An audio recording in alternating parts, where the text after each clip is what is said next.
a terrible tragedy in New Zealand within the last week, where 50 innocent Muslims worshiping were gunned down by a white supremacist from New Zealand, angry about immigration. That's interesting that he's from Australia, went to New Zealand, angry about immigration. He's from Australia. Interesting. So it's really not about immigration. It's about people of color, black folks. Very interesting. It was even more interesting about the day after that tragedy. I mean, the whole world was touched by such a tragedy, indiscriminate killing. There's one story of a man and his 5-year-old daughter both killed. Terrible situation, and the world's heartstrings were being tugged. It was like the next day, articles were coming out, one by Breitbart, of course, and certain Christian organizations highlighting the murders of African Christians in Africa by radical Islamists. I found it to be very interesting that these murders in Africa that had taken place long before the day after these New Zealand killings were being aired on social media. And so it was obvious that they were being aired on social media to try to pull back on some of those heartstrings by saying, well, look what the Islamic radicals are doing as well in Africa. That's very funny that a lot of these people that are creating these articles and as well sharing them on social media didn't care 2 cents about any Africans suffering in Africa. And as I believe it was the chorus that was led by the president calling those African nations S-hole countries, you know what I mean? But now all of a sudden you're the poor innocent black Christians that were killed by Muslim radicals. And so it's very interesting. And we should not be confused or led astray believing that this is some sort of religious situation. It is a black situation. And really, if you consider the historical meddling that Europeans have had their hand in for hundreds of years in Africa, especially under the guise of Christianity, you could probably understand the anger and the feeling that Africans would have regarding Christianity. Okay, so sort of like, you know, try to correlate that to the colonies in America, where the American colonists were trying to live a life free from Britain. But Britain was having a tough time accepting colonial independence from Britain, and so there was a conflict. Now consider the American colonists then that would side with the British, okay? And then consider that, say, the British won. What kind of animosity would those regular American colonists who lost the war with Britain have toward those colonists that sided with Britain and were responsible for their failures? And that would even be less harsh than the African experience, which has gone on for hundreds of years. And so what I'm suggesting is, even as many of you know, I am a minister, a Christian minister. I've been a pastor for over 20 years. But we have to understand that there's a difference between Euro-birthed Christianity versus the actual Christianity. And so the exploiters of even the Americas, but every indigenous land all over this planet, were by Europeans under the guise of being Christians. And so what we have today are the descendants and descendants and descendants of Euro-Christians which really their antics and their treachery had very little to do with the teachings of Jesus. Okay? And so we need to understand the conflict that you have in Africa between the Africans. The religious issues are basically inspired by European influences historically on that continent. And so then we look at the situation in New Zealand, and what we recognize is that wasn't a religious situation, even by the manifesto of this killer, in that he was affiliated with white supremacy, and he was having an issue with these immigrants. Okay? So that's what you're dealing with. And so what you're really dealing with in the African continent with the European influence, that itself was white supremacy called colonialism, coupled with Christianity, so-called. And this issue in New Zealand, white supremacy. And so that is the culprit, is the white supremacy in all of these situations. And as black folks, just regular black folks, religious black folks, we need to see the reality in this. They're trying to paint it into a religious jihad. But it is not that at all. It's an issue of white supremacy. And those are the folks that are sharing the Christian articles on social media. Those are not religious people, and they're certainly not Christians, not true Christians. But they're using that jihad, that situation that their ancestors in fact created in Africa, and trying to compare it to the situation in New Zealand and saying, look, Muslims are killing Christians, Christians are killing Muslims. But what I want to suggest to you is the same fuel that has caused the conflict in the African continent, white supremacy or colonialism, is the same influence that has caused that murdering gunman in New Zealand to kill those 50 innocent worshippers. White supremacy. Now don't get me wrong, when I say white supremacy, I don't mean white supremacy as using the term supremacy as if they're somehow elevated to a state above those who they seem to be harsh toward or be ill toward. It is simply uncivilized people, so white uncivilized people. That's all that it is there's no real intellect involved. I mean, there may be leadership that have an intellect, a convoluted intellect, that are moving their ignorant followers to their bidding. But there is not a supremacy or even an intellect. I mean, we saw that with Obama, which fueled a lot of this. I mean, we had situations all throughout our history. We started off, black people in this nation as slaves for hundreds of years. And even after emancipation, tremendous suffering in every kind of way. But you find even through the suffering, if any other race of people would not have survived what black people survived, because we're still here. And even in the course of our survival, you see, even through the early 1900s, certain businesses that black people were given a chance or a footing, and not even an equal footing, just a footing, were able to move those situations that they were handed into prosperity, okay? I know you've heard of Black Wall Street, so we don't really have to go there. But you're going to find even in the military, as the military began to desegregate, you'll find General, Benjamin Davis, his senior and junior. You'll find the Chappie James. You'll find officers like Jackie Robinson. All kinds of officers pulling their weight, exercising leadership.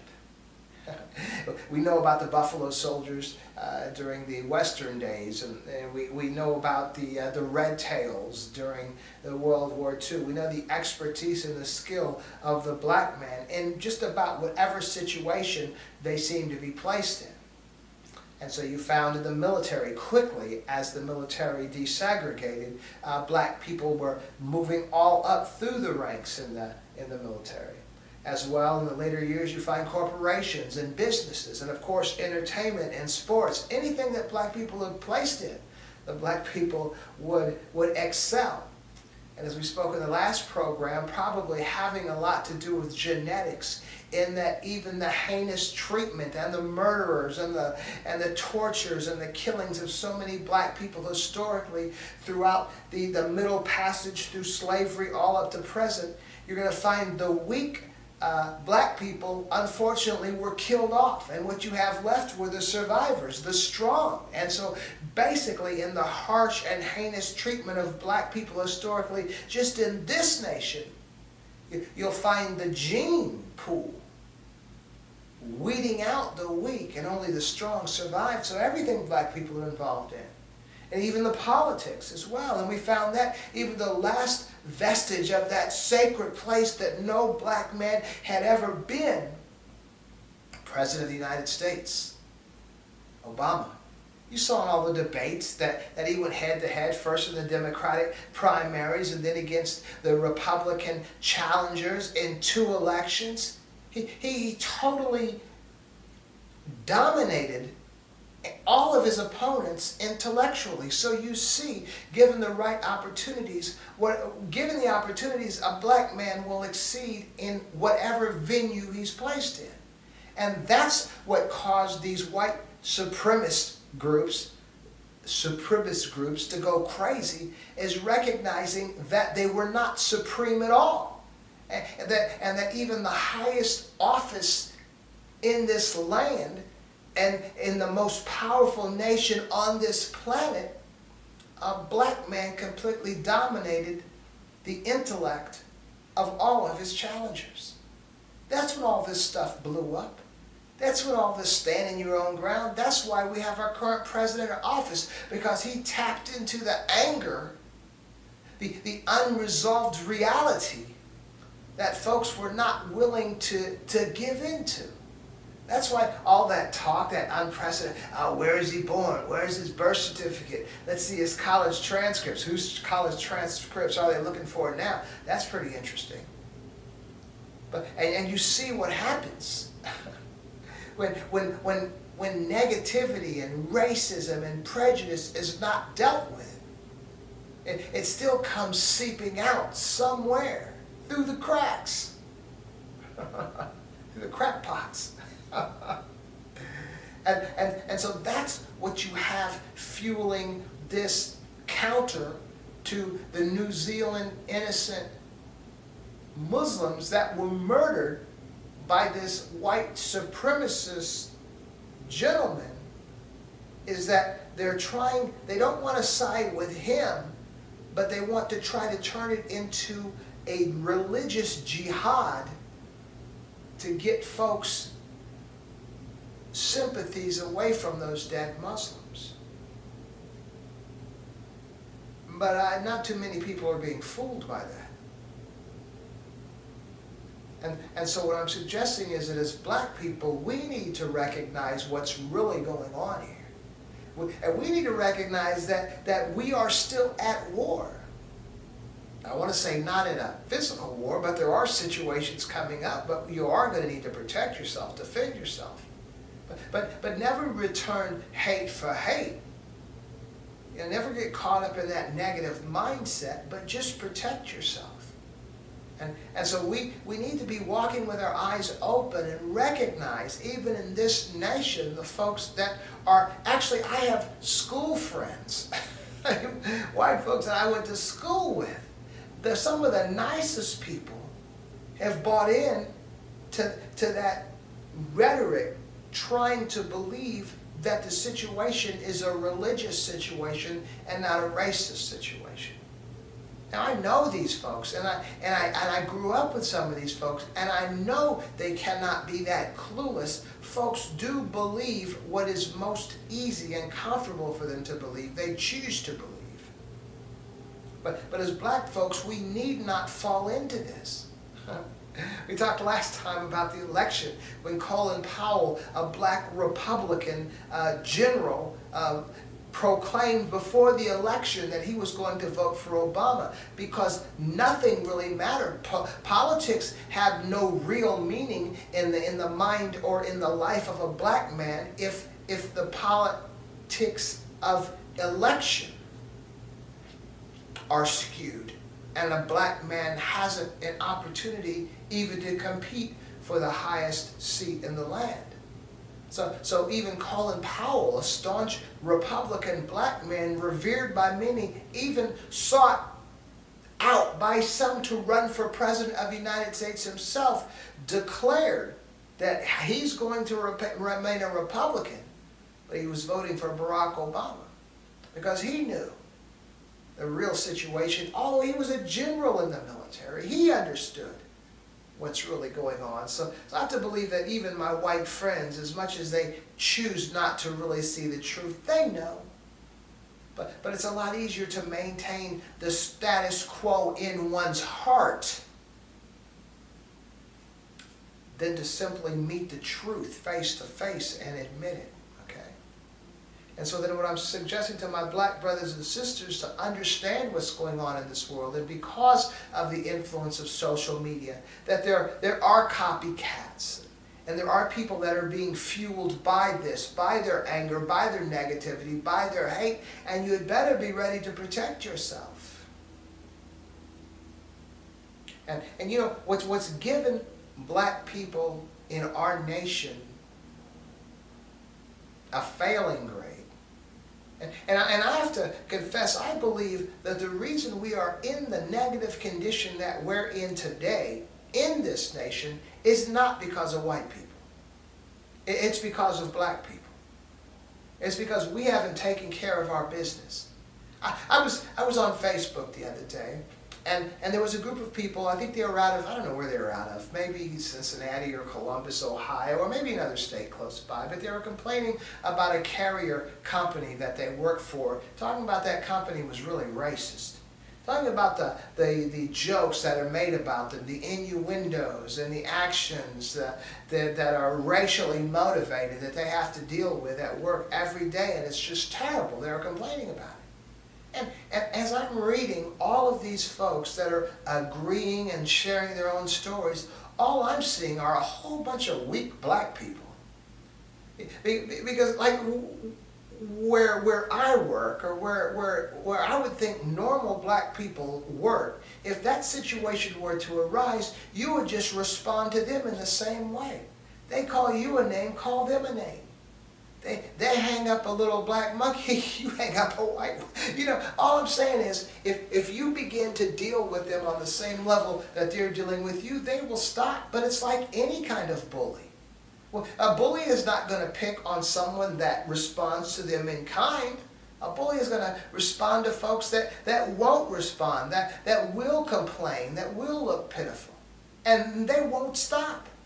Why do you think we've continued to have this mess in our country, even from the White House on down? Continuous, because black people are forever on Facebook saying, SMH, look what they did. Look how they're treating us. Look, he said that and he said this, and look, a white person can do this, but if a black man does, and all this stuff, just be stronger than that. We're weak people.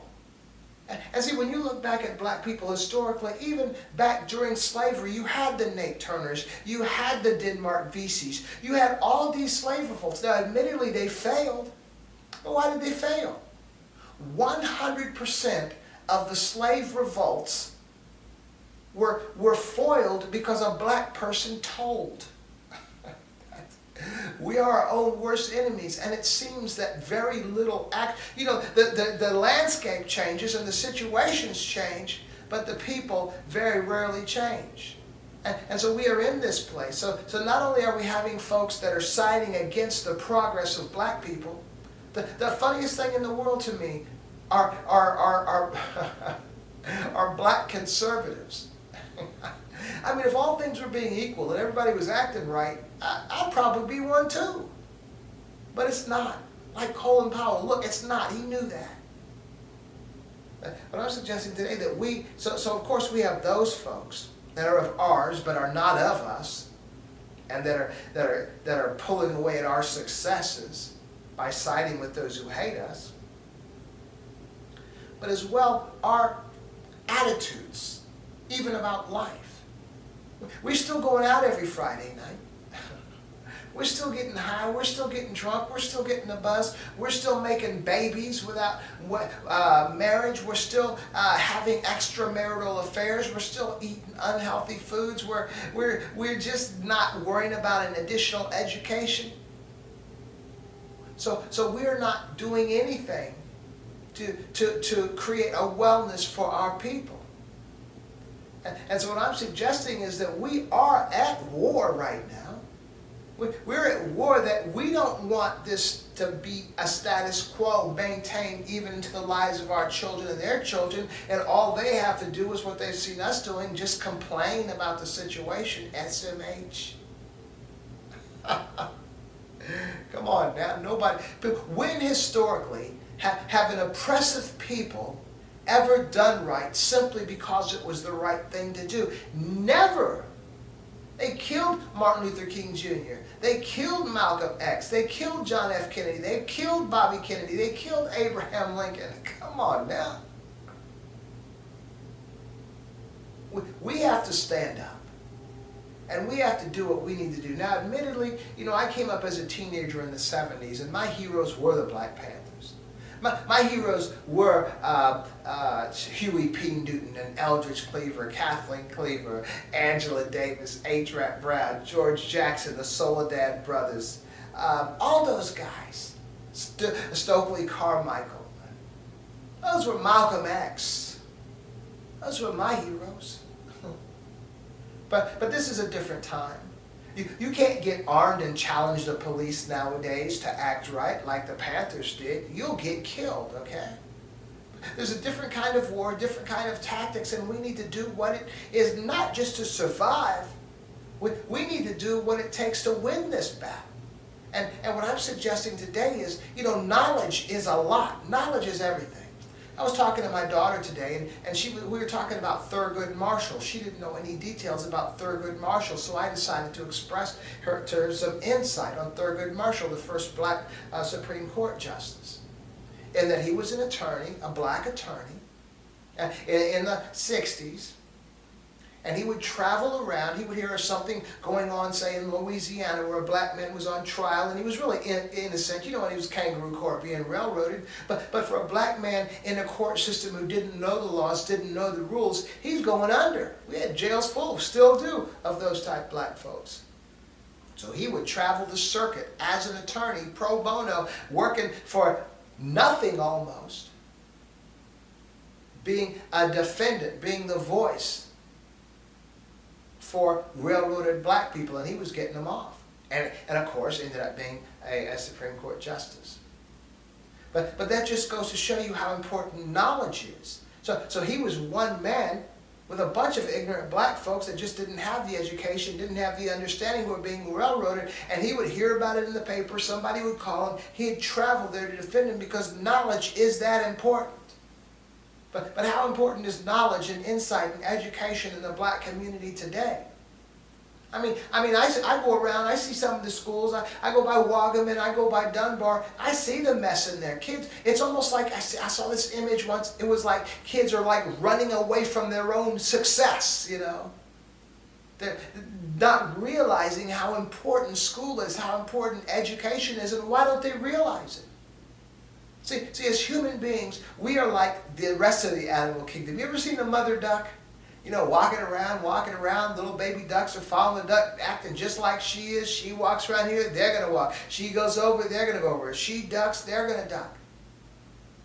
The children learn. You see the birds the same way. So many animals the same way, training their young.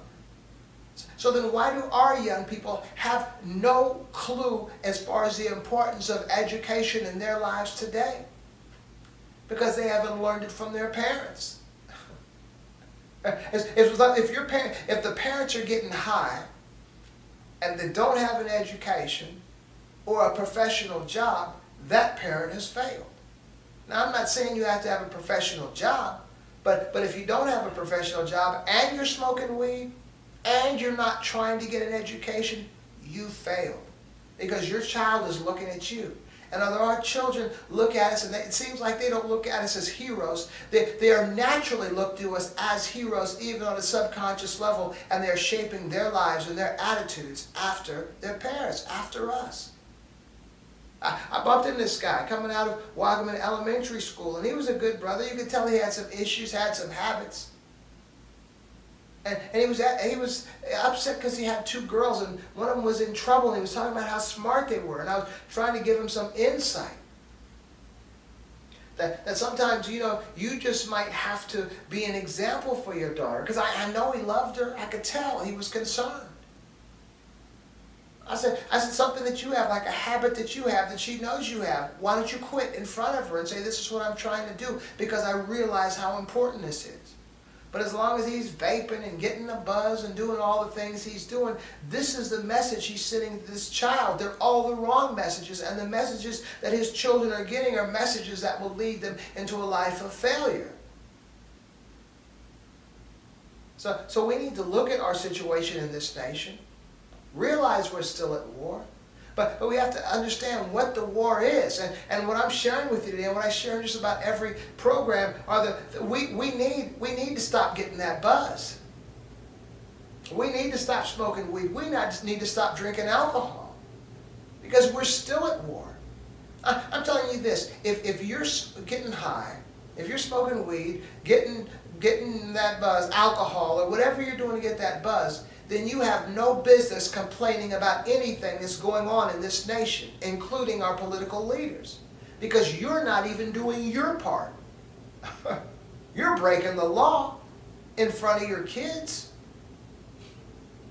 And so we're at war right now. We need to make a sacrifice. Our sacrifice is alcohol. Our sacrifice is that weed. And imagine right there, if you stopped doing weed and you stopped drinking alcohol, that would increase your finances.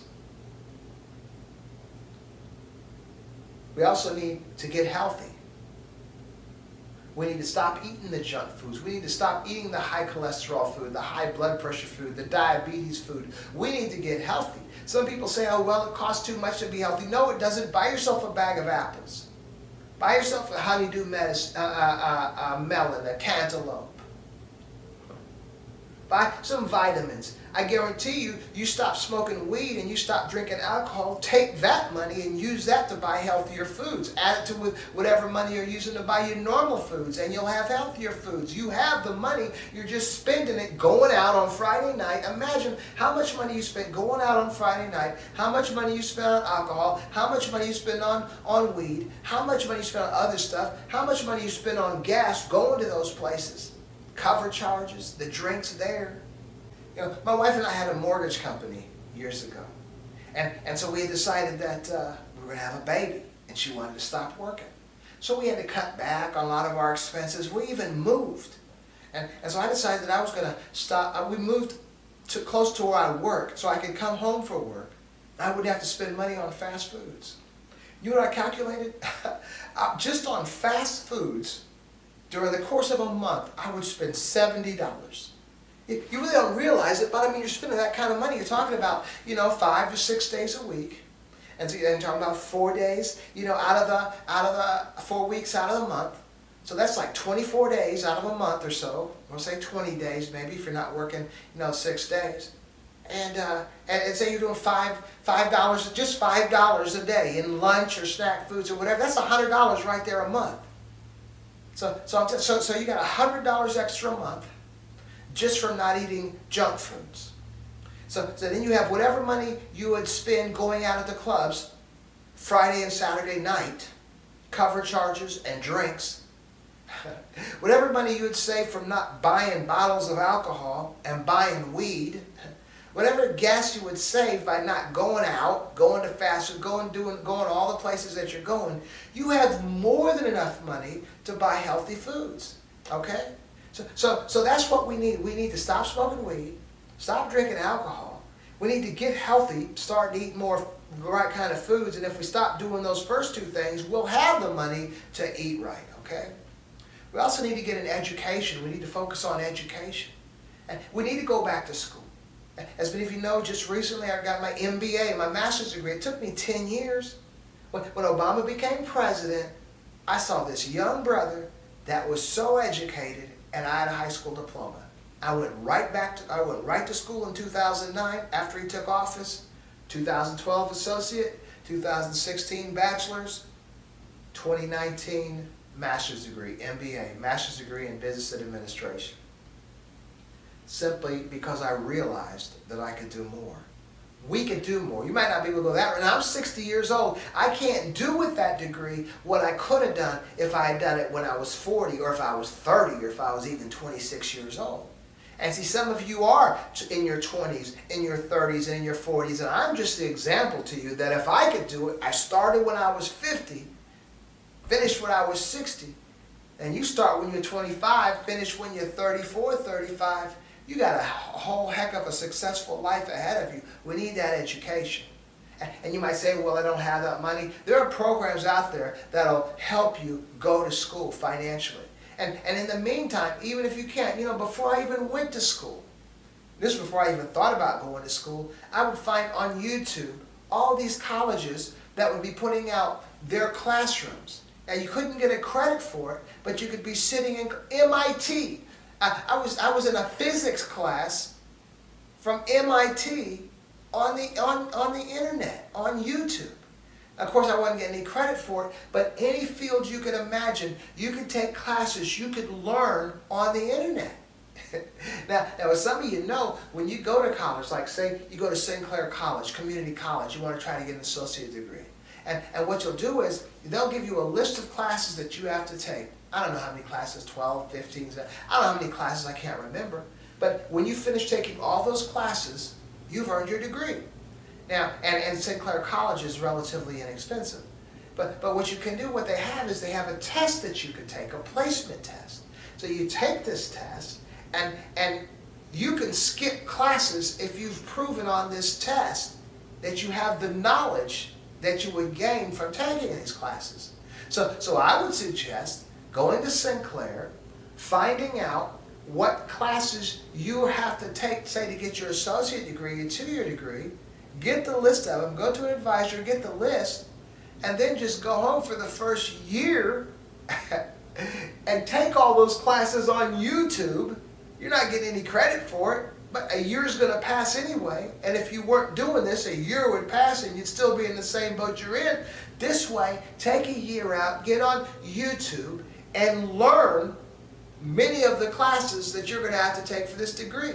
Then go back to Sinclair, take that placement test, ace a lot of those classes you would have had to have taken, and have a chance to skip many of the classes you would need to attain your associate degree. That's what I would do. Man, so I was going to school, YouTube, and I didn't take a placement test. That's a whole other story. But there is a way. Just figure out a way, because you need that education. Not only that, when your children see, let me tell you this little story about my child. When I was going to Sinclair, the biggest problem I had all my life was like algebra. And I was kind of afraid of algebra. Yeah, so I took all those remedial courses, math courses, to lead me all the way up to algebra, to where the college algebra class I had to take. But I was in this class at Sinclair, and in the last class to get my degree, and I had this instructor. He was a high school teacher as well, but he just enjoyed listening to himself speak. He really wasn't too concerned with the class getting it. He was just on an ego trip, and I just wasn't getting it. And so finally, I decided I'm dropping out. I figured it was a good run. At least I got almost my associate degree. And I came home, and my wife and daughter, I think my daughter was about 6 or 7 years old, they were laying on the bed, reading something or goofing around when I came in. I said, you know what, everybody? I think I'm done with this college. I think, yes, I've had enough. All of a sudden, I noticed my daughter's eyes started tearing up. I didn't know she had been watching me like that. I didn't know how important it was to her. I said, oh, no, Daddy's just joking. I'm joking. I'm not quitting. I did drop that class. And in the next quarter, I took another algebra class, had another instructor who was cool, and I passed that class and got my associate degree. But what I'm suggesting is what I realized that day when I thought I was going to be quitting was my daughter was watching me. And I didn't know, she was excited. She was excited watching me. She was like 7 years old or maybe 6, and she was just was thrilled that I was going to school. I had no idea. But the point is your kids are watching you, and your kids are learning from you. Your kids are getting their values from you. The things that they will aspire to be is what you're presenting before them, is what you're demonstrating before them. Education is that important. So, and as well, we got to stop smoking that weed. We got to stop drinking that alcohol. We got to stop breaking any kind of laws there are. We don't give them. Look. Right now, what we're seeing in this nation are an abuse by the authorities of black people, and often when they're being stopped by the police. So the first thing we need to do is just stop doing things that are going to get you stopped by the police. The most amazing thing in the world that I see, back during the Western times or the frontier days, are folks that are going through the prairies hoping they're not going to run into any Indians. That's like me walking through the hood without any kind of weapon in my hand, hoping I'm not going to run into a pit bull. Come on now. So the key is for black people, I think, even with the authorities, as they are being heavy-handed, and many of them are being extremely influenced by these Aryan white supremacist groups, is to stay out of harm's way, okay? Don't run any more lights. Don't drink and drive. Don't do anything you're not supposed to be doing. You got your hands full. You're not smoking weed. You're not drinking. You're eating right. You're eating healthy. And you're getting an education. You don't have time to be out there running lights. I remember once, this amazes me, that some of the crazy antics some of our people do in the street, and they're not even driving legal. I remember I went through a whole year. I didn't have a driver's license. I had lost it. I had gotten this ticket, and then I had moved, and I didn't put in a change of address, a forwarding address, and I didn't realize, and I forgot about it. And I didn't realize that the courts had been trying to contact me to pay this ticket, pay this ticket, pay this ticket. Finally, they suspended my license. And when the way I found out about it, I got stopped by a policeman, and I guess they were following me. Here we go, being profiled, because I hadn't done anything wrong. But they ran my plates, pulled me over, said, "You don't even have a driver's license." That's how I found out. And so after that, it was like a year. I didn't have a driver's license. But I still had to keep driving because I had to get to work. I still had responsibilities. But you know what? I would drive 5 miles under the speed limit on cruise control. 10 and 2. No, I don't think I was 10 and 2. But I was obeying all the laws because I couldn't afford to get jammed up. I hated to have to go that year. But it was like, that's just the way that it was. And so I had to survive. But one thing I wasn't doing was running lights. I wasn't speeding. Our folks out there, I don't know if we have a death wish or whatever, but we're out there driving around, maybe a warrant out there, no driver's license, and we're still speeding, driving through lights. You see the young people sitting in the light and then driving in front of everybody in a big old circle, then going, we're doing stuff to bring attention to ourselves, and then we're crying when this pissed off policeman pulls us out of the car and beats the crap. Now, I have to admit, okay, now I have to give it up to the police. Now, some of them are not bad. I haven't really met too many bad ones, but I try not to get in trouble. But I have to say, if I was a police officer, now you know how sometimes your kids can make you mad, and you can get in this mindset of mad, and if you're not really careful, you can be criticizing them for everything that they do every day. You can get into a role like that. And maybe you're a spanker or a whipper. I'm not one of those kind of parents. But I can see how you might be so irritated with that child's constant, negativity and constantly breaking the rules, constantly getting smart with you, that you might be heavy-handed at times when you shouldn't be. And I can see myself as a policeman trying to be a good man, but if I'm constantly getting negativity, and then I'm some guy's running a light, driving crazy, and he's got a long record anyway, I don't know if I wouldn't be heavy-handed yanking him through his window or something. You know how you might get with your dog sometime? because I, you know, sometimes we have to stop doing things. And now I'm not giving the police a pass, because there's never an excuse for that. But I'm just saying, who hasn't lost their temper? Who hasn't gone above and beyond that place where they shouldn't have gone? I know I have. And so we need to take ourselves out of harm's way, stop breaking the law, stop placing ourselves in environments where we're allowing ourselves to be abused by the authorities. I mean, to me, it's almost like somebody has a noose to put around your neck. I'm not going to put my finger on them and help them make a better knot. No, I'm just going to stay away, okay? So we need to stay away, stay out of harm's way, stop doing illegal things, get in education, you know, and stop getting high, start eating right. And last but not least, we need to get armed. Get armed legally.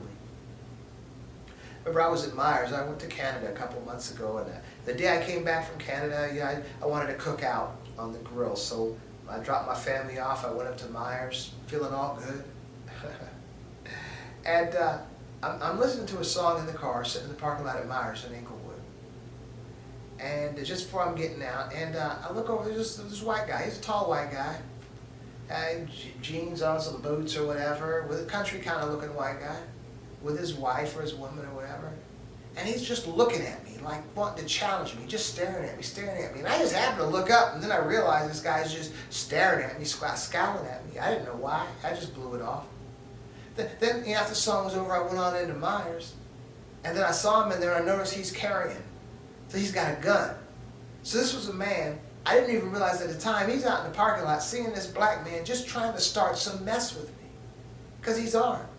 And he didn't know I was armed too. He didn't know that. He wouldn't have got out scot-free. He thought he would have. But I'm just saying, that's what you got out there. You got guys believing that you're not carrying, and most of us are not. That's why we're getting abused. Man, I came up in the 70s when white people were horrified of black people. First of all, they always thought you had a knife. They'd always think I had a knife. I did, but I'm just saying, they always thought I had one, okay? And you know, most black people practiced karate back in the 70s in the Bruce Lee era because it was a cool thing to do. So we were equipped and able to handle ourselves. Most people, whites or blacks, didn't carry guns back in those days. And white folks were always afraid of black people.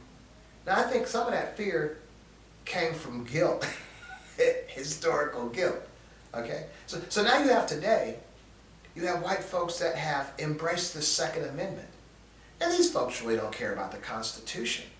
They just know for the first time in their lives they're not afraid anymore, and they will never let those guns go. They want to blame it on the Second Amendment, or, you know, stand your ground, or I'm a patriot, you know, whatever excuse they want to use. But the one thing for sure, they're not letting go of those guns. Because those guns create gonads. They'll never let go of those guns. Okay? And so we need to realize that. They're bold now. They're brave now. And we're sitting around as black people walking around with no guns and no way to defend ourselves. Just like that guy thought I was in the parking lot at Myers that day trying to start some mess with me. Okay? So I'm just telling you guys, as black people, we not only need to stop getting high, getting that buzz, we all, and not only need to get healthy and eat healthy foods, and not only do we need to get educated, and we certainly do need to get educated, we also need to be armed legally so that we can protect our families and we can stand our own ground. For real. That's the only way it's going to work.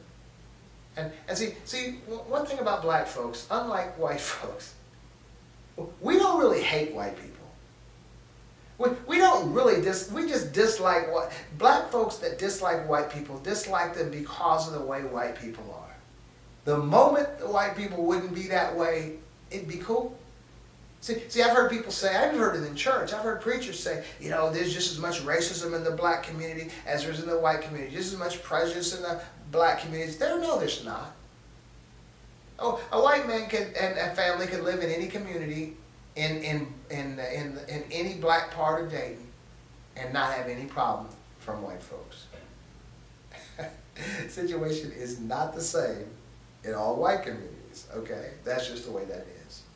And besides that, there is what they call racism and prejudice come out of black folks. It's defensive.